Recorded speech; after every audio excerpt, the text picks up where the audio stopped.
नमस्कार, आप देख रहे हैं सिटी न्यूज़ मुंबई। मीरा भाईंदर में बीयूएसपी योजना के अंतर्गत काशी मीरा में 294 लोगों को फ्लैट दिए जाने वाले हैं, जिस पर राजनीति गरमा गई है। भाजपा इसे पूरी तरीके से कैश करने लगी हुई है। जहां एक और भाजपा के नरेंद्र मोदी सरकार के समय इस प्रोजेक्ट को रोका गया, बंद किया गया, वहीं पर शिवसेना ने इसे चालू करने के लिए हर संभव कोशिश की गई थी। और इस संदर्भ में अभी जो वीडियो वायरल हो रहा है, कुछ बयान वायरल किए जा रहे हैं जानबूझ के, और बताने की कोशिश की जा रही है कि विधायक प्रताप सरनाईक ने ये प्रोजेक्ट को रुकवाया है। असलियत क्या है, आइए जानते हैं। इस वक्त मेरे साथ उप शहर प्रमुख रामभुवन शर्मा जी है। उनका क्या कहना है इस संदर्भ में, आइए जानते हैं उनसे। क्या कहेंगे, जिस तरीके से बदनामी हो रही है, जिस तरीके के वीडियो वायरल किए जा रहे हैं, क्या है एक्चुअली सच्चाई? सच्चाई ये है कि ये पूरा प्रोजेक्ट जो धीमी गति से चल रही है, रखड़ी हुई है, और जो रजिस्ट्रेशन प्रक्रिया रखड़ी हुई है, ये सत्ताधारी भाजपा और महापौर और वहाँ के स्थानिक नगर सेवकों की वजह से रखड़ी हुई है। इसका मैं सादा और सीधा सबूत आपको देना चाहूँगा कि यदि आम वहाँ की जनता है, यदि इसको समझ लेवे तो उनको समझ में आ जाएगा कि ये प्रोजेक्ट किसके वजह से रखड़ी हुई है। आपको बता देना चाहता हूँ कि मेरे पास सबूत है कि भारतीय जनता पार्टी के अस्थायी समिति के सभापति उनके हैं। अस्थायी समिति सभापति में 16/3/2020 को एक ठहराव ठेकेदार ने जो निविदा प्रक्रिया की थी, टेंडर भरा था, तो उस निविदा प्रक्रिया की मंजूरी अस्थायी समिति में होती है। तो अस्थायी समिति में 16/3/2020 को इसे नामंजूर किया और वापस से टेंडर बुलाने की प्रक्रिया करने का और इस ठेकेदार को ब्लैक लिस्ट में डालने का प्रस्ताव पास किया। उसके बाद ठेकेदार मुंबई हाईकोर्ट में जा रहे थे और काम करने को नकार कर रहे थे, लेकिन ठेकेदार यदि हाईकोर्ट में जाते प्रक्रिया और 2-3 साल तक चली जाती। इसीलिए जब ये बात सरनाईक साहब को मालूम पड़ा कि सत्ताधारी लोग महाराष्ट्र शासन के पास प्रस्ताव भेजा है इस ठहराव को विखंडित करने के लिए, उसके बाद देखिए कि ये प्रस्ताव वहाँ भेजते हैं विखंडित करने के लिए, और ताबड़तोड़ फिर 6ठे महीने में 20/6 को 2020 को इसी ठेकेदार को कुछ आरटी शर्ती के आधार पर ठेका देने की ये लोग प्रक्रिया करते हैं और ठेका मंजूर करते हैं अस्थायी समिति में। लेकिन कानून कहता है कि जो विखंडित करने के लिए पहला ठहराव गया है, उस ठहराव विखंडित को होकर नहीं आता है, तब तक दूसरा ठहराव नहीं किया जा सकता। लेकिन उसके घाई गर्दी में इन्होंने किया है, जिसको मराठी में कहते हैं लगीन घाई। आपको बता देना चाहता हूँ कि इस प्रक्रिया को जब आमदार साहब को मालूम पड़ा, तो आमदार साहब ने महाराष्ट्र राज्य के नगर विकास मंत्री आदरणीय श्री एकनाथ जी शिंदे साहब से मिलकर करके महाराष्ट्र के अवर सचिव के माध्यम से ठहराव को विखंडित करवाया। और फिर से ये जो 20/6 को 2020 का जो ठहराव था, इन्होंने सत्ताधारियों ने किया था, बाटा घाटी कर करके, अभी अंडर टेबल के अंदर कहेंगे लेन देन करके किया, ये तो मेरे पास सबूत नहीं है, लेकिन वाटा घाटी जो दिख रहा है ठहराव में, वो मुझे मालूम है। वाटा घाटी करने के बाद जब सरनाईक साहब ने वहाँ से ठहराव विखंडित करके लाया, तो इसी ठेकेदार को काम दो, वर्क ऑर्डर दो जल्दी से जल्दी, ऐसा सरनाईक साहब ने पत्र दिया। उसी के आधार पे 6 नंबर का काम जो अधूरा पड़ा था, वो काम तीव्र गति से चालू हो गया। 7 नंबर का काम भी चालू हो गया, और पीछे जो 4 नंबर बिल्डिंग जो है उसका भी काम चालू हो गया। क्यों? ये सरनाईक साहब की देन है और ये शिवसेना की देन है। सरनाईक साहब ने जो लेटर दिया है कि भाई ये अपना इसका क्या बोलते हैं, लॉटरी पद्धति को रोका जाए, कारण कि कुछ ऐसे आदि आए थे इसके पहले जिसमें काफ़ी जो है बाहर के लोगों को समाविष्ट किया गया था। तो वहाँ के नागरिकों ने 400-450 लोगों ने कॉरपोरेशन में तकरार किया, और आमदार साहब के बाद कुछ लोगों ने तकरार किया। तो आपको मालूम होगा कि आमदार साहब ने इसकी विभागीय चौकसी, कोकण आयुक्त के माध्यम से विभागीय चौकसी शुरू है, लेकिन महापौर ने एक ठहराव लाया, वो दिखाने के लिए वहाँ की जनता को कि हम आपका जो निवेदन आया है उसके ऊपर हम आप काम कर रहे हैं, और ठहराव ला करके उन्होंने कुछ ठहराव किया और खड़ा बिल्डिंग को अड़वा किया।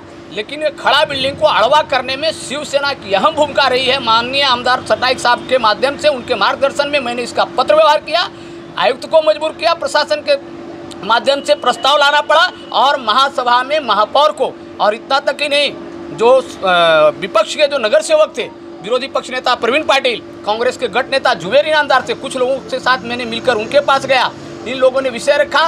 और विषय इतना ही नहीं है, आपको बता देना चाहता हूं कि इसमें वहां के स्थानिक नगर सेवक शौचालय के ऊपर फॉर्म भरे, उनका घर तो रद्द किया, अपना गुमास्ता लाइसेंस बोगस है उसके ऊपर दुकान लिए, ऐसे कारनामों को पर्दाफाश करने के लिए इसकी इंक्वायरी होनी चाहिए करके सरनाइक साहब ने दिया।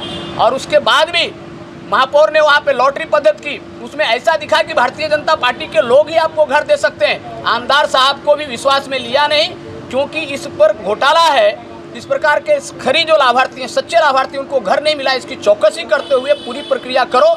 और उन्होंने एक समन्वय समिति बनाया, बीएसयूपी तकरार निवारण समन्वय समिति। उस समन्वय समिति में खाली भारतीय जनता पार्टी के लोग हैं, इसमें सभी पक्ष के लोगों को लिया जाए, ऐसा पत्र उन्होंने दिया। लेकिन आज महापौर, कुछ लाभार्थी गए थे उनसे मिलने, तो महापौर ने सारा लेटर का जेरोक्स अधिकारी के माध्यम से ला करके उनके हाथ में दिया और ऐसा बोला कि शिवसेना इसका विरोध कर रही है और आमदार सरनाइक साहब। ऐसा कुछ भी नहीं है। यदि सरनाइक साहब इसका पाठ पुरावा नहीं किए होते तो आज जिस गति से बीएसयूपी योजना चल रही है नहीं होता था। आपको एक अंतिम बात बता देना चाहता हूँ कि एक केंद्र सरकार और राज्य सरकार, जब कांग्रेस और राष्ट्रवादी की सत्ता थी तभी 67 करोड़ रुपया आया था। केंद्र में 7 साल से भी भारतीय जनता पार्टी की सत्ता है। महापालिका में 2015 से महापौर है, 2007 से वहाँ पे नगर सेविका है। अभी तो उसके बाद 2012 से लोग 2017 तक 2 नगर सेवक वहाँ पे प्रतिनिधित्व किए, अभी 4 कर रहे हैं, उसमें भी एक महापौर है।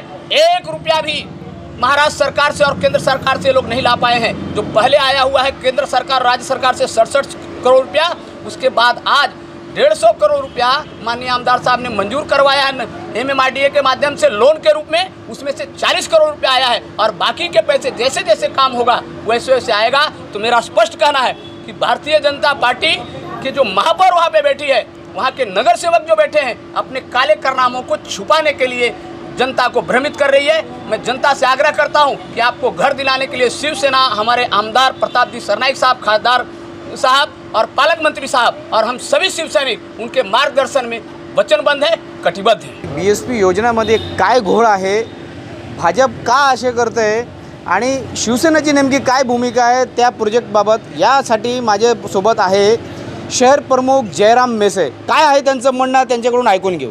काय म्हणणार आपण, काय नेमकं काय प्रकरण आहे, कशा पद्धतीने हे बदनामीचा कार्यक्रम चालू आहे? हा फक्त शिवसेनेला याचा लाभ मिळू नये आणि शिवसेनेला बदनाम करण्याचा स्टंट आहे।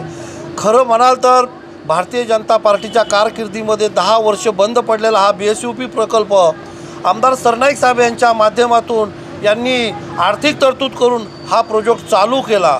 चालू केल्यानंतर 6 नंबरची बिल्डिंग आता आज तागायत संपूर्णपणे तयार झालेली आहे आणि ज्या वेळेला ही बिल्डिंग तयार झाली त्यावेळेला स्थानिक नगरसेवक आणि महानगरपालिकेच्या काही अधिकाऱ्यांनी घोटाळा करून खऱ्या लाभार्थींना डावलून बाहेरच्या लोकांना तिथे घरं देण्याची पहिली लिस्ट बाहेर आलेली होती आणि ती लिस्ट स्थानिक जनतेने आणि स्थानिक शिवसैनिकांनी बघितली असता त्यामध्ये बऱ्याच लाभार्थीवरती अन्याय होतो ही गोष्ट निदर्शनात आल्यानंतर आम्ही ही गोष्ट प्रशासन आणि आमचे आमदार प्रताप सरनाईक साहेब यांच्या निदर्शनात आणून दिली। खऱ्या लाभार्थीवरती अन्याय होऊ नये म्हणून सरनाईक साहेबांनी या गोष्टीवरती तात्पुरत्या स्वरूपामध्ये स्थगिती दिली आणि खऱ्या लाभार्थींनाच घरं मिळावीत ही सेटिंग केलेली नगरसेवकांची आणि अधिकाऱ्यांची सेटिंग केलेले लोकांची नावं वगळावी आणि ज्यांच्यावर अन्याय झालेला आहे अशा खऱ्या लोकांना घरं मिळावी म्हणून तात्पुरत्या स्वरूपामध्ये पुनर्विचार या लिस्टचा व्हावा हा त्यांचा हेतू होता। सरनाईक साहेबांना या गोष्टीमध्ये ही प्रोजेक्ट थांबवावी किंवा ही जर त्यांची भावना असती तर त्यांनी ही तरतूद करून हा प्रोजेक्ट चालू केला नसता आणि या लिस्टमध्ये किंवा स्थगिती घेण्याचा विचार नव्हता। हा स्थगिती घेण्याचा फक्त काही काळासाठी खऱ्या लाभार्थींना लाभ व्हावा यासाठी सरनाईक साहेबमधले माध्यम बनलेलं आहे। पण सरनाईक साहेबांना भारतीय जनता पार्टीच्या नगरसेवकांनी काही लोकांना हाताशी धरून त्यांना बदनाम करण्याचं हे षडयंत्र रचलेलं आहे। आज एका व्हिडिओ क्लिपमध्ये जी लोक स्टेटमेंट देतात तीच लोक आमच्यावर अन्याय झाला असं सांगत शिवसेनेकडे आलेली होती आणि त्यांच्या मागणीनुसारच सरनाईक साहेबांनी हे पाऊल उचललेलं आहे आणि आमचा सगळ्यांचा प्रयत्न आहे, सरनाईक साहेब असतील, पालकमंत्री एकनाथ शिंदे साहेब असतील, स्थानिक सगळे शिवसैनिक असतील, खऱ्या लाभार्थींना लवकरात लवकर त्यांच्या घराच्या चाव्या मिळतील या सगळेजण आम्ही प्रयत्न करत आहोत आणि त्यामध्ये सरनाईक साहेब आमचे अग्रेसर आहेत आणि ते लवकरात लवकर घराच्या चाव्या देण्याचं काम करतील। पण जनतेने हा जो खोटा व्हिडिओ वगैरे काही बाहेर प्रसारित केलेला आहे या गोष्टीचा सखोल अभ्यास करावा। जनता वेडी नाही आहे, जनतेला सत्य सगळं कळलेलं आहे। त्यामुळे यांच्या खोट्या ज्या काही गोलगाना चाललेल्या आहेत याला कधी यांच्या भूलतापांना जनता बळी पडणार नाहीत आणि शिवसेना जनतेसोबत आहेत आणि जनतेच्या हिताचंच काम करत आहेत आणि यापुढेही करतच राहणार आहेत। BSUPमध्ये ज्या खोटे लाभार्थी यांनी आपले सगळे त्यांचे समर्थक असतील, त्यांचे ड्रायव्हर असतील, त्यांचे नातेवाईक असतील, अशा लोकांना जी घरं दिलेली होती, बांद्र्याचे काही लोक असतील, या लोकांना घरं दिलेली होती, त्या लिस्टचं शॉर्टिंग करून खऱ्या लाभार्थींना घरं मिळावा आणि यापुढे खऱ्याच लाभार्थींना घरं मिळतील यासाठी शिवसेना कटिबद्ध राहील, प्रयत्नशील राहील, अशी आमची सर्वांची शिवसेनेच्या वतीनेही ही आम्ही सर्व जनतेला लाभार्थींना ग्वाही देतो। तो आपने सुना कि लोक प्रतिनिधियों ने शौचालय बता कर के, शौचालय की जगह को भी बता कर के वहाँ पर एक फ्लैट हड़पने की कोशिश की, बोगस पेपर बनाए, बोगस लाभार्थी उसमें घुसाए गए थे, जिसे रोकने के लिए प्रताप सरनाइक ने स्टे लिया था।